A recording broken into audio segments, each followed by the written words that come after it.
Velkommen til Ørestad Skoles virtuelle nyhedsbrev. Det er i dag den 19. januar, og det er det første nyhedsbrev i det nye år.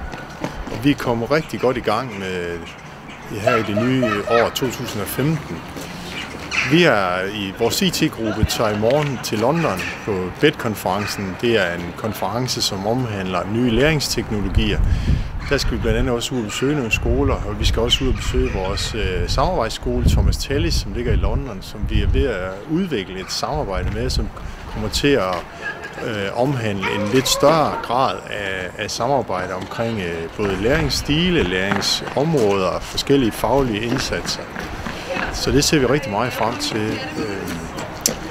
Vores søsterskole Ørestad i Syd, Ørestadskolen i Syd, eller hvad det nu skal hedde, det er det, I kan være med til at bestemme. Der er en navnekonkurrence i øjeblikket, der slutter den 7. februar, hvor vi skal døbe vores skole.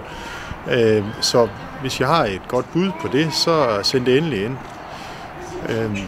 Noget af det, vi arbejder med på skolen i øjeblikket, det er selvfølgelig stadig at forbedre de tiltag, der er kommet i forbindelse med den nye skolereform.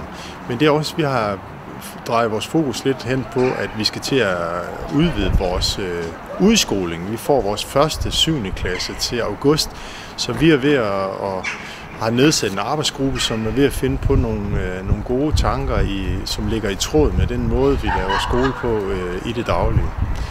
Men her i det nye skoleår, der har vi desværre også fået en lille smule malurt i vores bære, fordi der har været en del hærværk på skolen, og det vil vi gerne slå et stort slag og appellere rigtig meget til jer forældre og folk her i området om at hjælpe os med at passe på vores rigtig flotte bygning herude, og i det hele taget omgivelserne, fordi det er noget af det, vi jo værner meget om, og vi har lige været udsat for et hærværk, vi kan se herovre, som er fuldstændig meningsløst. Så det håber vi kan hjælpe sammen med at få strammet op på. Og det var alt for den her gang. Tak for nu.